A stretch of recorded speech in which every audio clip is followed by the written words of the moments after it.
सिकटा विधानसभा क्षेत्र की अगर बात करें तो पश्चिमी चंपारण बिहार के अंदर ये आता है। विधानसभा संख्या 9, जिला पहचान पश्चिम चंपारण, वेस्ट चंपारण जो है तो एक नामचीन इलाकों में से है। वाल्मीकि नगर लोकसभा के अंदर का स्थापना जिसका जो है तो सिकटा का समावेश होता है। इसकी वर्तमान की बात करें तो 1951 से ये जो है तो पर लोक विधानसभा में यहाँ से प्रत्याशी जाते आए हैं। परिसीमन के आधार पर अगर देखें तो कई चीज़ों का बदलाव और कई चीज़ें यहाँ पर हुई है। सिकटा विधानसभा क्षेत्र की अगर बात करें तो ब्लॉक सिकटा वो मननतार ग्राम पंचायतों नरकटियागंज सीडी ब्लॉक से भरवा बरौली सोमगढ़ बाबता आदि कई क्षेत्र इसके अंदर शामिल है। और इसी के साथ अगर बात की जाए तो चुनावी इतिहास और कई एक चीज़ें जो है तो इस इलाके में संघर्षपूर्ण नज़र आती है। वैसे अगर हम बात करते हैं इस विधानसभा क्षेत्र की या इस इलाके के अंदर तो कई महत्वपूर्ण जानकारियाँ निकल के सामने आती हैं। सिर्फ विकास के अलावा तमाम तर चीज़ों के ऊपर बातें हुई है। राजनीतिक और सामाजिक पृष्ठभूमि की बात करें तो भू सामरिक महत्व सीमा नेपाल से जुड़ती है और इन क्षेत्रों के इलाकों के अंदर बाढ़ और कटाव की चुनौतियाँ बहुत ही ज़्यादा रहती है। सामाजिक संरचना और मतदान जनसंख्या की बात करें तो लगभग 36% मुस्लिम और 25% दलित है।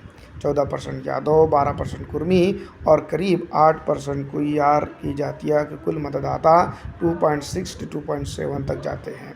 चुनावी रुझान की अगर बात करें तो कांग्रेस व बीजेपी ने क्षेत्र पर 3 बार कब्जा किया है। निर्दलीय के तौर पर उम्मीदवार भी जीते हैं। वहीं अगर हम बात करें तो इस इलाके के अंदर कांग्रेस और बीजेपी का दबदबा रहा, लेकिन जनता की बात अगर करें तो जनता की बात करने वाला कोई बड़ा निष्कासित नेता इस विधानसभा क्षेत्र के ऊपर नज़र नहीं आया है।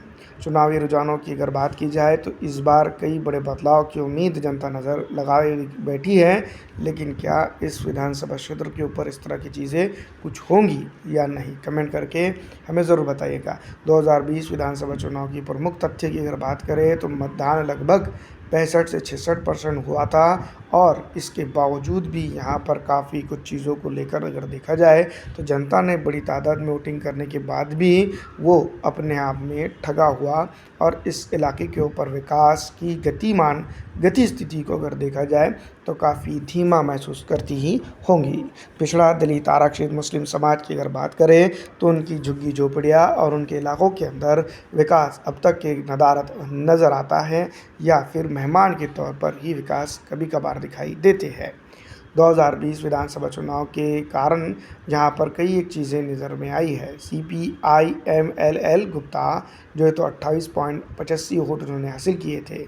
इंडिपेंडेंट उम्मीदवार दिलीप वर्मा 27.5% हासिल करके, JDU के फिरोज़ अहमद 21 और MIM ने भी यहां पर अपना डंका और झंडा बनाया था। वर्तमान की अगर बात करें तो AIMIM काफ़ी अच्छी स्थिति में यहां पर आ सकती है। बस यही है कि कांग्रेस और उनका गठबंधन MIM को यहाँ पर संयोग तौर पर सपोर्ट करे। आपको क्या लगता है कि इस इलाके के अंदर किस तरह के हालात नज़र अभी बनेंगे, कमेंट करके ज़रूर बताइएगा। इस विधानसभा क्षेत्र के ऊपर विकास कितना हुआ है, 10 में से कितने नंबर देंगे, कमेंट कीजिएगा।